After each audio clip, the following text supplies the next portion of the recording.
ठीक है sir. Okay sir.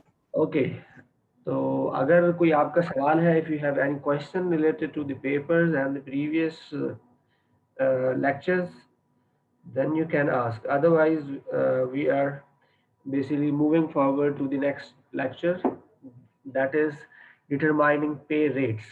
इसके अंदर हमारा जो क्या कहते हैं आउटलाइन के अंदर है, उसमें नाम लिखा हुआ इसका एस्टेब्लिशिंग पे रेट्स। तो बट यहाँ पर जो टॉपिक का नाम ये है डिटरमाइनिंग अ पे रेट्स, उसके अंदर this is the one aspects we will cover establishing pay rate, जो कि इसी का पार्ट है। तो आप के कोई क्वेश्चन हो प्रीवियस लेक्चर से, कोई आप पूछना चाहें, कोई सवाल हो, या आपके पास कोई जनरल क्वेश्चन हो, आप कुछ डिस्कस करना चाहें, तो वो आप कर सकते हैं। और ये हमारे पास 5 मिनट्स है, हम 5 मिनट्स में ये डिस्कस करेंगे। अगर आपके कोई क्वेश्चन हैं, कुछ हैं, तो फिर हम नेक्स्ट लेक्चर की तरफ बढ़ेंगे। अगर किसी का कोई सवाल है, कोई कंसर्न है, कुछ पूछना है, कुछ डिस्कस करना है, तो यू कैन। सर प्रोजेक्ट से रिलेटेड डिस्कशन कर लें। जी बिल्कुल, प्रोजेक्ट से रिलेटेड डिस्कशन जो है बहुत अच्छा आपने प्रोजेक्ट जो है वो आप जो है इसमें ये कर सकते हैं कि कोई आप एचआर का एक फंक्शन ले लें, पूरा डिपार्टमेंट ना लें, एक फंक्शन कोई ले लें और उसके ऊपर क्वेश्चन बनाएं और वो जाकर आप इंडस्ट्री में उसके ऊपर इंटरव्यू करें और रिपोर्ट बनाएं और प्रेजेंट करें।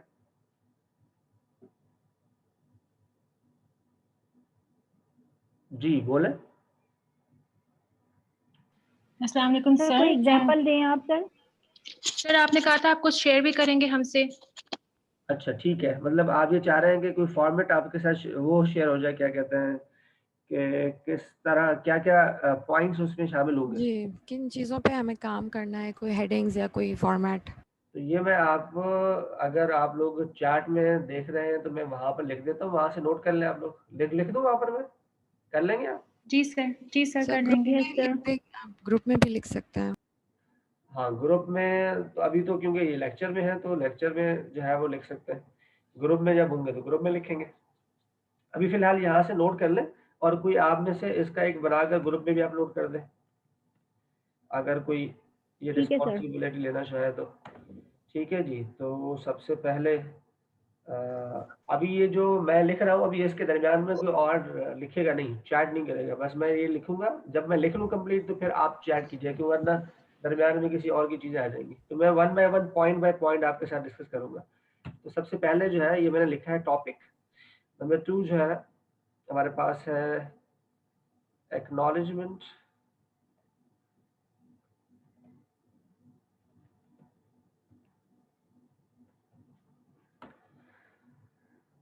नंबर 3 पर है summary.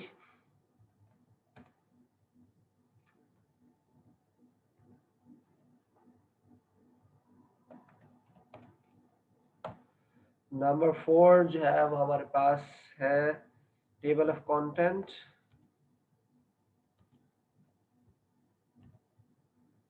Table of content okay.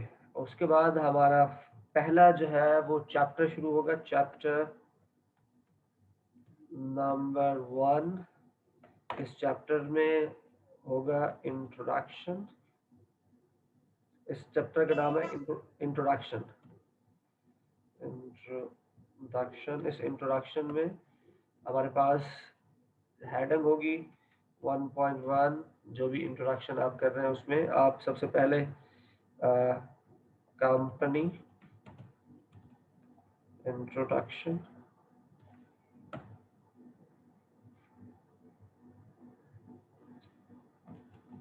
Problem,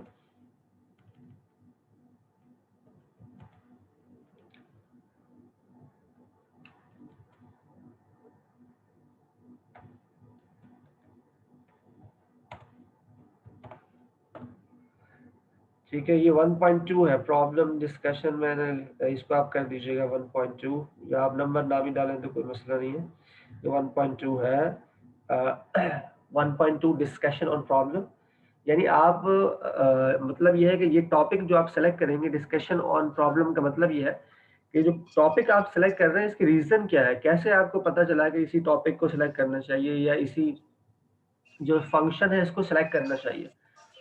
उसके बारे में आपने उसे क्यों सेलेक्ट किया, मतलब उसके रीजन बताएं, उसके प्रॉब्लम क्या उस फंक्शन के अंदर उस कंपनी में ऐसा प्रॉब्लम है जिसका आपको पता चला और आपने वो चुना कि वो अच्छा परफॉर्म नहीं कर रहा उसके अंदर। फर्स्ट को रिक्रूटमेंट चुना है तो प्रॉपर जो है वो हायरिंग वहाँ पर नहीं है, रिटेंशन का मसला है, क्वालिटी हायरिंग नहीं हो रही, या ट्रेनिंग एंड डेवलपमेंट चुना है तो वहाँ पर क्या प्रॉब्लम है, उस प्रॉब्लम को पहले आप डिस्कस करेंगे और उसके बाद फिर आगे आप बढ़ेंगे। फिर आपका है objective 1.3, that is objectives 1.4।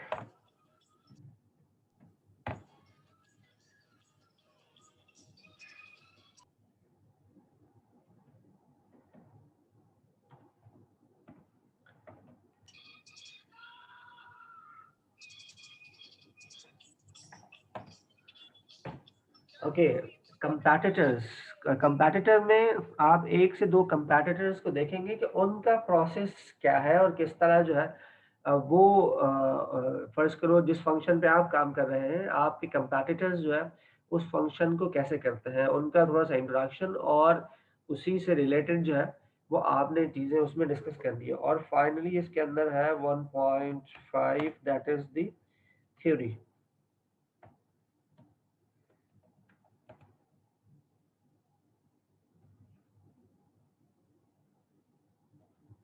Theories on the topic. Then chapter number 2. Chapter number 2, that's 2.1. Chapter number 2, basically that is the identification of problem. Identification of problem.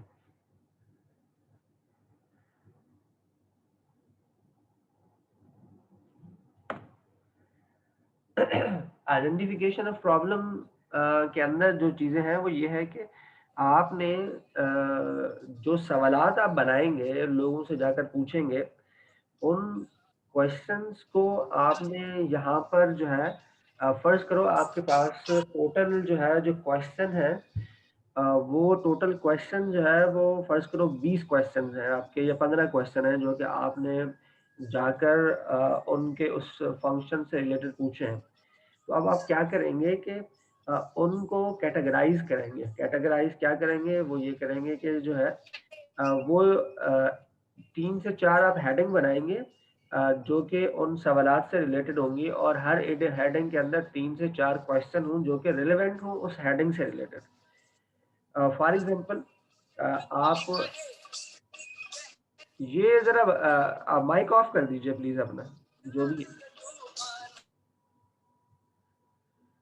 तो जो आप जितने भी सवालात पूछेंगे हर सवाल की का जो है वो आप उसके अंदर उसके मेन जो है वो टॉपिक बनाएंगे या मेन हेडिंग बनाएंगे और उस हेडिंग के अंदर 3 से 4 सवालात के जवाबात वहाँ पर लिखेंगे इन डिटेल। यानी उन्होंने क्या ये नहीं लिखेंगे खाली एक लाइन लिख दी कि उसने ये कहा, नहीं, डिटेल डिस्कस करेंगे उसको। फर्ज करो कि आपने हर सवाल को लिखने की जरूरत नहीं है और जो सवाल आपने पूछा उस सवाल को हेडिंग की शक्ल में लिखने की जरूरत नहीं है, बल्कि एक पैराग्राफ बनाकर उसके जो आंसर्स हैं उस बंदे के वो आंसर सारे उसके अंदर आप लिखें। सवालात का में क्या पूछा था उसमें क्या आंसर आए थे वो आप नीचे जाकर अपेंडिक्स में लिखेंगे। यानी फर्ज करो आप जब गए थे इंटरव्यू लेने के लिए तो उस इंटरव्यू के दौरान आपने क्या चीजें नोट की और क्या लिखा वो अपेंडिक्स का पार्ट बनेगा, ठीक है। और उसके अलावा यहाँ पर क्या होगा कि यहाँ पर आपकी डिटेल डिस्कशन होगी, आप अपनी तरफ से उसके जो पॉइंट्स है उसको डिटेल में डिस्कस करेंगे, डिटेल में उसे एलिबरेट करेंगे, थोड़ा सा उसे बढ़ाएंगे। ऐसा नहीं कि उसने एक वर्ड बताया तो आप उसे एक वर्ड पे ही रहें, तो वो आपने उसे बढ़ाना है, एक पैराग्राफ की शक्ल में उसको लिखना है। तो ये आपका हो जाएगा प्रॉब्लम आइडेंटिफिकेशन। अब प्रॉब्लम आइडेंटिफिकेशन के अंदर सबसे पहले तो आप उन तमाम सवालात की जो हेडिंग है उसमें लिखेंगे और वो समरी होगी तमाम सवालात की। फिर जो दूसरी हेडिंग आएगी वो ये होगी कि प्रॉब्लम जो है मेन प्रॉब्लम आइडेंटिफाइड, यानी आप मेन प्रॉब्लम आइडेंटिफाइड से मुराद ये है कि जब वो आप सारी चीजें डिस्कस कर लेंगे उसके अंदर के भाई आपने ये क्वेश्चन पूछे थे और उन क्वेश्चन के अंदर ये आंसर आए थे, फिर उन आंसर्स की बेस पर आप प्रॉब्लम आइडेंटिफाई करेंगे, 3 या 4 या 5 जो भी प्रॉब्लम आपको मिले उन प्रॉब्लम को इस हेडिंग के अंडर में लिखेंगे, main problem identification.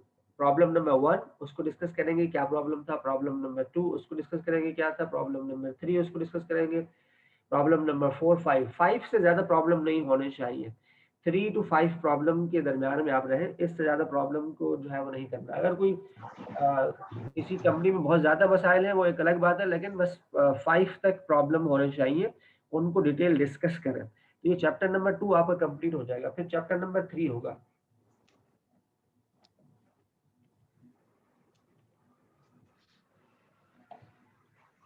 Chapter number 3 जो है वो है मेथोडोलॉजी।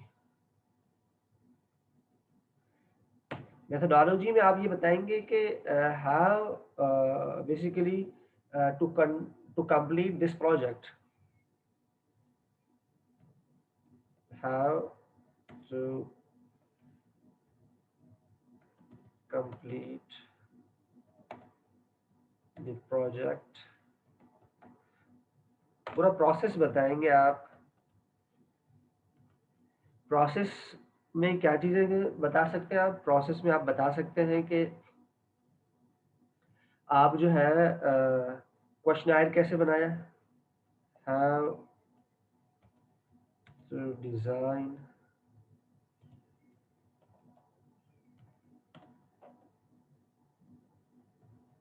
क्वेश्चनर। आप इसके अंदर ये बता सकते हैं कि कितने लोगों से, यानी नंबर ऑफ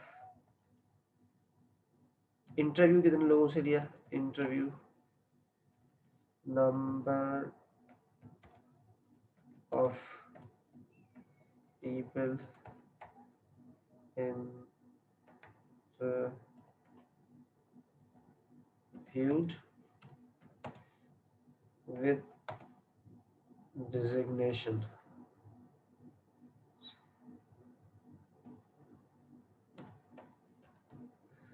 ठीक है, डिजिग्नेशन के साथ आपने जो है उनके बारे में बताना है, 1 2 3 4 5 कितने लोगों से आपने इंटरव्यू किया। ठीक है जी। उसके बाद जो है आपके पास कंपनी का नाम भी यहाँ पे डेफिनेटली आपको लिखना होगा, कंपनी नेम, के इस कंपनी के ऊपर आप काम कर रहे हैं, किस डिपार्टमेंट के लोगों से आपने किया है, तो वो आप उसमें लिख दीजिएगा। उसके अलावा data analysis, data analysis, data analysis के अंदर जो है वो ये आप बताएंगे कि जब आपके पास जो है वो आपने इंटरव्यू कर लिया, और इंटरव्यू कैसे किया, आपने ईमेल की थी, उन्हें अप्रूवल कैसे ली, वो पूरा प्रोसेस बताना है आपने। ईमेल के थ्रू आपने अपॉइंटमेंट किया था, आपने ऑनलाइन फ़ोन पर इंटरव्यू लिया था, आपने वहाँ फिजिकल जाकर इंटरव्यू लिया था, और अगर ऑनलाइन लिया था तो उसकी रिकॉर्डिंग जो है वो आपको उसमें दिखानी होगी, और अगर आप फिजिकल जाकर लिया था तो उसके अपेंडिक्स में जाकर उसको लिखना होगा।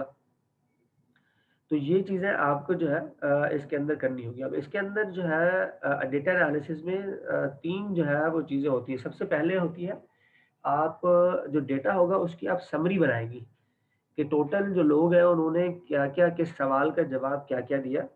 फिर उस समरी से आप उस डेटा को कैटेगराइज़ करेंगे, उसकी कैटेगरी बनाएँगे। कैटेगरी में आप, जो मैंने शुरू में आपको हेडिंग बताई थी, वो हेडिंग्स में आप उसको कैटेगराइज़ करेंगे कि आप जो है फ़र्ज़ को रिक्रूटमेंट में है तो आप उसके अंदर प्लानिंग की हेडिंग दे सकते हैं।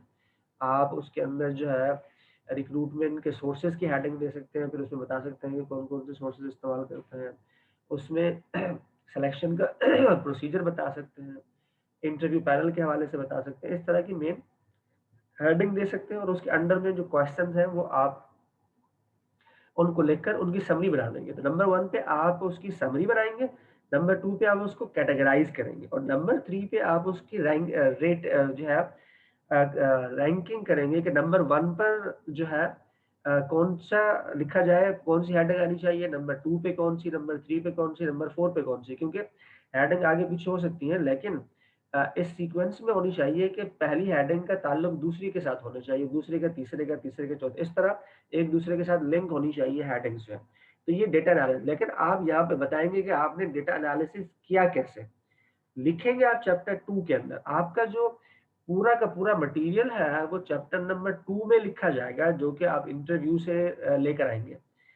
चैप्टर नंबर 3 सिर्फ ये बताएगा कि आपने वो सारी चीजें की कैसे, क्या जो है उसका प्रोसीजर एंड प्रोसेस था, कौन से लोगों से आपने फिल कराया था, क्वेश्चनर कैसे डिजाइन किया था, अप्रूवल कैसे ली थी, कितने लोगों से इंटरव्यू लिया था, कौन सी कंपनी से लिया था, उनकी डिजिग्नेशन क्या थी, डेटा जो आपने कलेक्ट किया था उसको कैसे एनालाइज किया, उसकी समरी कैसे बनाई, उसको जो है कैटेगराइज कैसे किया, उसको जो है फिर जो है ऑर्डर में कैसे किया। तो ये सारी चीजें डेटा एनालिसिस का पार्ट है। उसके बाद आपके पास चैप्टर नंबर जो है वो 4 आएगा, चैप्टर 4, जिसके अंदर आप जो प्रॉब्लम आपने आइडेंटिफाई किए हैं उन प्रॉब्लम का सलूशन आप देंगे, दी सलूशन।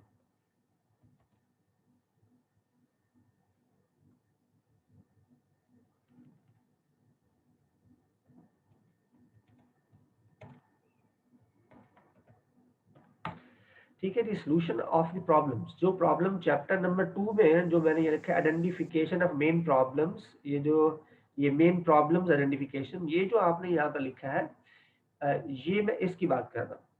ये मेन प्रॉब्लम आइडेंटिफाइड जो है, इसके अंदर जो आपने 4-5 प्रॉब्लम आइडेंटिफाई किए थे उनका सलूशन आपने यहाँ चैप्टर नंबर 4 में जाकर बताना है। सलूशन में जो चीजें आपने बतानी है उसके अंदर जो है आपने रिकमेंडेशन देनी है कि ये किस तरह ये मसला जो है हल हो सकता है, उसका सलूशन बताना है। उसके साथ सलूशन के साथ साथ जो दूसरी चीज आपने बतानी है, उस सलूशन की जो है इम्प्लीमेंटेशन बतानी है कि वो इम्प्लीमेंटेशन कैसे होगी, उसकी implementation of the solution। ठीक है जी, इम्प्लीमेंटेशन कैसे होगी, और उसके ऊपर कोई अगर फाइनेंशियल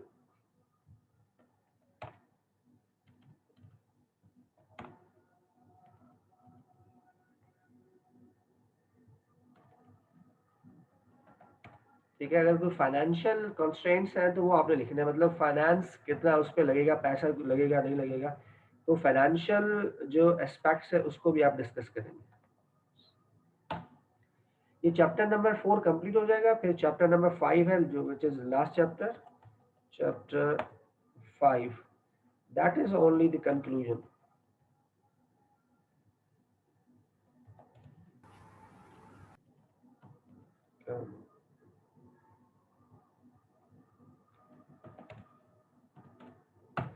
चैप्टर 5 कंक्लूजन है, फिर उसके बाद रेफरेंसेस आते हैं जो कि आपने इसमें डाले, रेफरेंसेस के बाद अपेंडिक्स।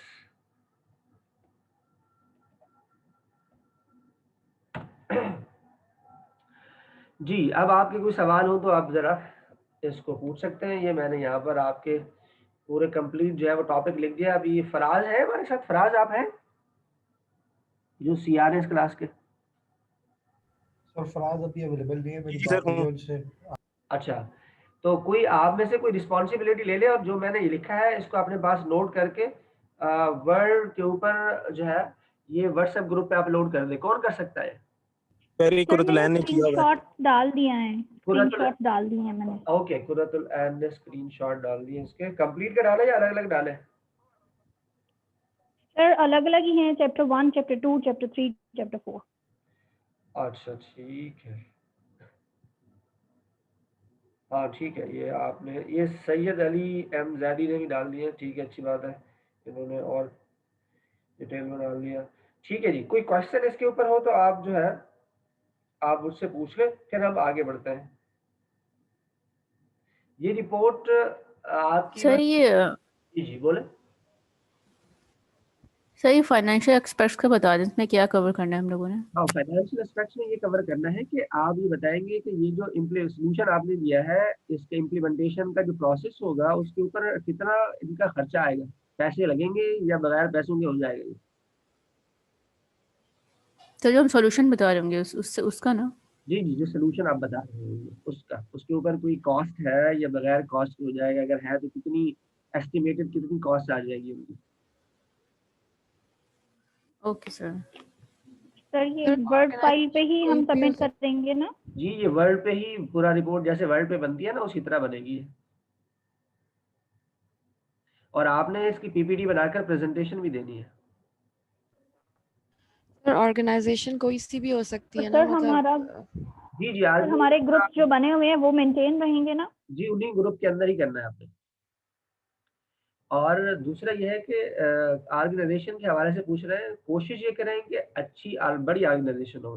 जितना बड़ी ऑर्गेनाइजेशन में जाएंगे उतना अच्छा होगा, लेकिन अगर वहाँ पे आपकी अप्रोच नहीं है या आप नहीं जा सकते तो फिर उससे छोटी को देखें और फिर उससे। सर ये भी तो देखना है ना कि हमारे लिंक्स हैं, हम अप्रोच कर सकते हैं, जाके हाँ, इजीली इंटरव्यू कर इसीलिए सकते हैं कि इसीलिए किसी बात, ग्रुप में सिर्फ लड़कियां हैं इस वजह से भी प्रॉब्लम हो सकती है। लड़कियों के लिए तो ज़्यादा आसान है, वो फ़ोन करते हैं ना तो उनकी बात लोग सुनते भी हैं, लड़कों की बात कोई नहीं सुनता। सर कोई एजुकेशनल इंस्टीट्यूट भी हो सकता है, एज एन नहीं, ऑर्गेनाइजेशन हम एजुकेशनल ले सकते हैं। इंस्टीट्यूशन को छोड़कर बाकियों के कोई कंपनी आपने लेनी है। एजुकेशन इंस्टीट्यूशन में एचआर की प्रैक्टिस वैसे भी बहुत कम होती है। आप कोई कंपनी लेंगी, उस कंपनी के ऊपर आपने काम करना है, एजुकेशन इंस्टीट्यूशन के ऊपर नहीं कर सकते। सर क्या इसमें बैंक को ले सकते हैं? जी, किसी बैंक को ले सकते हैं, लेकिन बैंक के एचआर में जाकर देखना है। ऐसा ना हो कि किसी ब्रांच में जाकर आप इंटरव्यू लेकर आ जाएं। ठीक है।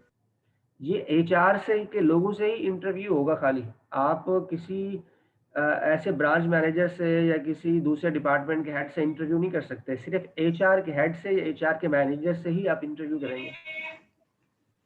सर आपने लास्ट टाइम आपने कहा था आप ऑप्शंस भी देंगे, तो वो ऑप्शंस क्या हैं आपने बताया नहीं। अच्छा, वो ऑप्शन अगर आप उसकी तरफ जाना चाह रहे हैं तो फिर उसके लिए ऑप्शन है कि जो हमारी आउटलाइन है उस आउटलाइन पे एक चैप्टर लिखना है आपने, एक बुक का चैप्टर लिखना है। आपको कहीं जाने की जरूरत नहीं पड़ेगी, आप घर बैठे इसको लिख सकते हैं, लेकिन बुक का चैप्टर एक बनाना है आपने, लिखना है खुद से। उसमें प्लेजरिज्म वगैरह ये सारी चीजें चेक होंगी, कुछ भी नहीं होना चाहिए उसमें। ये सारी चीजें 20 से 25 पेजेस पर वो चैप्टर मुश्तमिल होना चाहिए। आप घर बैठ कर उसको लिख सकते हैं, मुख्तलिफ आर्टिकल से, बुक से, इंटरनेट से ये मटेरियल लेकर उसको आप कर सकते हैं। लेकिन उससे पहले आपने मुझे उसका एक वो भेजना होगा, क्या कहते हैं, प्रपोजल, कि आप उसके अंदर क्या क्या चीज़ें शामिल करेंगे, कौन कौन सी हेडिंग्स होंगी। वो आप प्रपोजल मुझे भेज दें 1-2 दिन के अंदर, और फिर आप काम करना शुरू कर दें। सर जो हमारी आउटलाइन है उसी में से कोई चैप्टर लेके उसी पे जी हमें जी, लिखना होगा? उसमें से कोई चैप्टर लेकर उसी पे लिखना होगा, बिल्कुल। या उसके ठीक है। अलावा भी एचआर का कोई टॉपिक ले सकते हैं, लेकिन एचआर से रिलेवेंट होना चाहिए वो टॉपिक। ठीक है सर, ओके। ठीक है, लेकिन वो मुझसे आप पहले उसका अप्रूवल लेंगे, लेकिन ये जल्दी आप कर लेंगे, टाइम नहीं है अभी आप लोगों के पास। सर सबमिशन डेट क्या है? इसकी सबमिशन की डेट आप अगर कोर्स आउटलाइन देख लेना, कोर्स आउटलाइन में प्रेजेंटेशन की डेट लिखी हुई है, उससे एक क्लास पहले।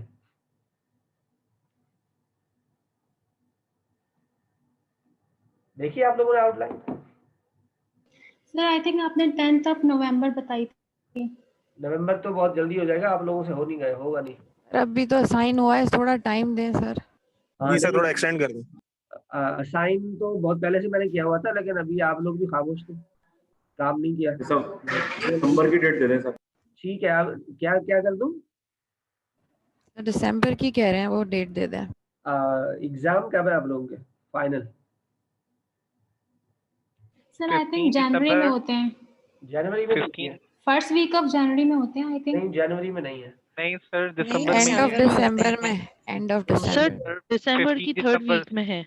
दिसंबर के 15 थर्ड वीक में है। सेकंड वीक में दे देते सर, दिसंबर के सेकंड वीक में दे देते। नहीं बेटा नहीं, सेकंड वीक में नहीं जा सकते। फर्स्ट वीक में तो प्रेजेंटेशन है आप लोगों की। सर फिर आप आप बताएं सर। आप दिसंबर के स्टार्टिंग के अंदर, दिसंबर की स्टार्टिंग में ही कर दें, क्योंकि दिसंबर के मिड तक फाइनल हो जाते हैं। नवंबर के एंड में मैं कर देता हूँ। मैं अभी देख लेता हूँ कि नवंबर के एंड में क्या डेट हो रही है। चलिए सर, नवंबर का एंड कर दें। 29 नवंबर को कर दीजिएगा। बेहतरीन है सर।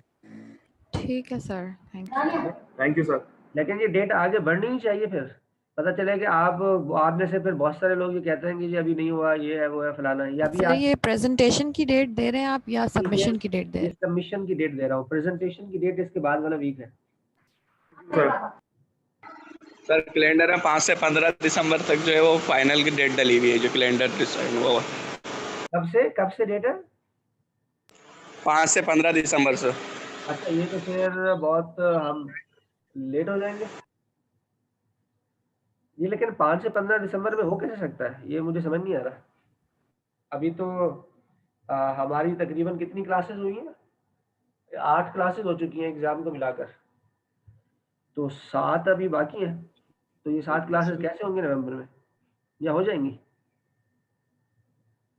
नहीं सर, नहीं होंगी।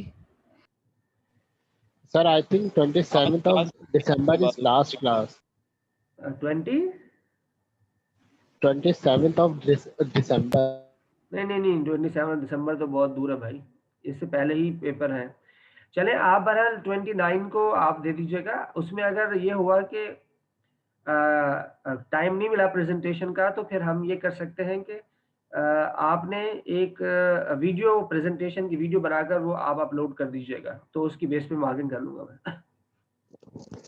सर ग्रुप मेंबर्स अलग अलग होंगे ना, तो कैसे होगी वो प्रेजेंटेशन? जैसे अभी हो रही है, ये कैसे हो रही है अभी आपके साथ बात? जूम पर हो जाती है सर, जूम पे, जूम मीटिंग के थ्रू। जी बिल्कुल, तो आप जूम मीटिंग के थ्रू हर कोई अपने घर पे बैठा रहे, वहां से कर ले। अलग अलग लेकिन एक्सेप्टेबल नहीं होगी कि हर बंदा अपना अलग करे और उसको अपलोड कर दे। एक ही वीडियो पे जो है ना आपने करना है, और ज़्यादा बड़ी वीडियो भी नहीं बनानी है, बस 15 मिनट 10 मिनट की 15 मिनट की वीडियो होनी चाहिए, इससे ज़्यादा बड़ी बनाने की ज़रूरत नहीं है। सही है सर, परफेक्ट है। ठीक है, और कोई? सर आपने क्या कहा वीडियो का प्रेजेंटेशन के लिए कहा? जी वो मैंने अभी ये कहा है कि अगर हमें टाइम नहीं मिला तो फिर हम जो है वो प्रेजेंटेशन वीडियो की तरफ भी जा सकते हैं। आप 1 मिनट ज़रा होल्ड कीजिएगा।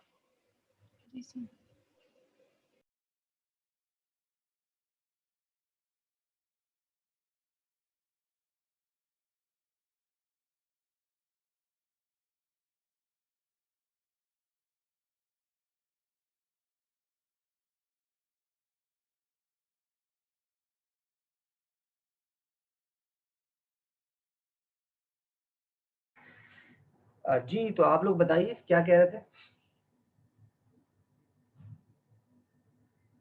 कोई कुछ कह रहा था? ठीक है सर, क्लियर है सब कुछ। क्लियर है ना? तो जो अगर हमें टाइम ना मिला, 29 नवंबर मैंने आपको डेट दी है, तो अगर हमें टाइम ना मिला प्रेजेंटेशन का, तो फिर हम ये करेंगे कि आप जो है वो अगर हमें ना मिला तो फिर आप एक वीडियो बनाइएगा और वीडियो बनाकर उसको अपलोड कर दीजिएगा, उसकी बेस पे मार्किंग हो जाएगी। ठीक है, कोई क्वेश्चन हो तो आप पूछ लो, और कोई हो तो बता दें। मजीद कोई क्लैरिटी चाहिए तो वो आप देख लें। जो लोग बुक के ऊपर काम कर रहे हैं, वो लोग जो है एक और भी काम कर सकते हैं, बुक रिव्यू भी लिख सकते हैं, लेकिन बुक रिव्यू लिखना बहुत मुश्किल होगा। वो आपको पूरी बुक पढ़नी पड़ेगी और फिर उसके बाद उसका रिव्यू लिखना होगा, that will be very difficult for you. तो इसलिए बुक चैप्टर की तरफ ही ठीक रहेगा, आप लोग बुक चैप्टर की तरफ रहें। सर बट आई थिंक ये ऑप्शन रखते हैं बुक रिव्यू के लिए, because for some it is convenient. Book revision किसी के लिए कन्वीनियंट है तो दे कैन ट्राई दैट। हाँ, अगर वो कर सकते हैं तो, लेकिन उसके लिए जो है वो पूरा प्रॉपर प्रोटोकॉल चाहिए। मुझे अपेंडिक्स में तमाम जो चैप्टर्स हैं उसका रिव्यू लिखा हुआ चाहिए होगा हर चैप्टर का। May be random article chapter any specific book. नहीं, एचआर की जो बुक है लेटेस्ट, जो कि 2018 के बाद छपी है, ऐसी कोई एचआर की बुक आपने निकालनी है। ठीक है, और उसका रिव्यू लिखना होगा। रिव्यू लिखने के लिए जरूरी है कि आपके पास पहले कोई रिव्यू, वो बुक का रिव्यू आप पढ़ें। अच्छे जो पब्लिशर हैं रिव्यू पब्लिश करने वाले, उनका कोई आप एक निकालेंगी, उसको पढ़ेंगी कैसे लिखते हैं। उसके अलावा जो मुझे चीज़ चाहिए होगी वो ये होगा कि अब हर एक जो चैप्टर होगा उस बुक का, उसके नोट्स आप बनाएंगे कि चैप्टर 1 में ये चीज़ें हैं, चैप्टर 2 में ये है, चैप्टर 3 में ये है। वो अपेंडिक्स में मुझे चाहिए होगा उसके साथ। जो रिव्यू है वो तो बहुत कम लिखा जाता है, रिव्यू का लिखने का मतलब है तकरीबन 2 से 3 पेजेस होंगे रिव्यू लिखने के, लेकिन उसके पीछे जो बैकअप है वो पूरी बुक होगी। और उसके साथ साथ कुछ लेटेस्ट आर्टिकल भी पढ़ने होंगे आपको, जिसमें ये होगा कि आपने उस बुक को में रिकमेंड करना है कि इसमें कौन सी चीज़ें और ऐड होनी चाहिए जो कि इसका पार्ट नहीं है इस बुक को बेहतर बनाने के लिए। तो वो आप उसके अंदर फिर ऐड करेंगे, बताएंगे रिव्यू के अंदर। तो आपको आर्टिकल भी पढ़ने हैं, आपको बुक भी पढ़नी है, और फिर उसके बाद लिखना है आपको। 3 पेजेस के अंदर आपने पूरा रिव्यू कंप्लीट करना है, जिसके अंदर पूरी बुक जो है वो डिस्कस होनी चाहिए। उसके अच्छी बातें, उसकी स्ट्रेंथ डिस्कस होनी चाहिए, उसकी वीकनेस डिस्कस होनी चाहिए, और what you are going to recommend के और नई चीज़ें उसमें क्या ऐड होनी चाहिए। ये जो है सर तो टोटल 3 ऑप्शंस हो गए इस तरह। ये 3 एक आपने चैप्टर रिव्यू कहा, कोई एक चैप्टर उठा लें, चैप्टर और एक रिव्यू आपने नहीं, बुक रिव्यू कहा, फिर दूसरा प्रोजेक्ट। लड़की चैप्टर को लिखना है, रिव्यू नहीं करना। चैप्टर को लिखना है, बुक को जी जी सर, लिखना है। बुक को रिव्यू करना है। ठीक है जी। तो चैप्टर की हेडिंग्स सेम रख सकते हैं हम, जो एक चैप्टर में हेडिंग्स हैं उन्हीं हेडिंग्स को फॉलो करके हम आगे काम कर लें, मतलब? नहीं, जो हमने यहाँ पे पढ़ी है वो हेडिंग जो है वो नहीं चलेंगी। नहीं, यहाँ नहीं सर, बुक की अगर हम हेडिंग्स उठाएं, मैटर हम अपना लिखें। नहीं, किसी एक बुक से आप नहीं कर सकते, वो तो एक प्लेजरिज्म हो जाएगा कि आपने किसी एक बुक का उठाया। हाँ, ये है कि आप 4, 5, 6, 10 बुक कंसीडर करें और फिर उनमें से हेडिंग निकाल कर फिर अपनी हेडिंग बनाएं, और फिर उसका सीक्वेंस भी रखें उसी तरह। ये जो सीक्वेंस हो वो आपका अपना होना चाहिए। किसी बुक को फॉलो कर सकते हैं, लेकिन फॉलो करने का मतलब ये नहीं कि पूरा का पूरा उठा के वही लिख दें।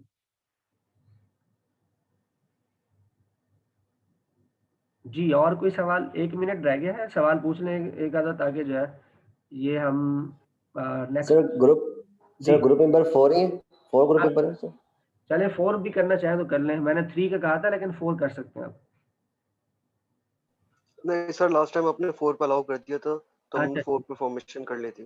ठीक है, 4 पे कर लें आप लोग, 4 पे कर लें जी। और कुछ, कोई और सवाल, कुछ और आपके जहन में कोई ऐसी चीज जो आप डिस्कस करना चाहें? आज मैं आप अभी तक हमारा कोई क्विज एक हुआ है और एक असाइनमेंट हुआ है ना? तो कमिंग जो क्लास है उसके अंदर एक क्विज मैं आपसे लूंगा, और अभी मैं आपको असाइनमेंट भी आपको जो है वो देने वाला हूँ। तो आपने एक असाइनमेंट अभी करना है इस वीक में, और एक क्विज जो कमिंग क्लास है उसके अंदर वो हम क्विज भी लेंगे। सर आप जिस चैप्टर का असाइनमेंट दीजिएगा ना, उसी का क्विज ले लीजिएगा। चले वो देख लेंगे।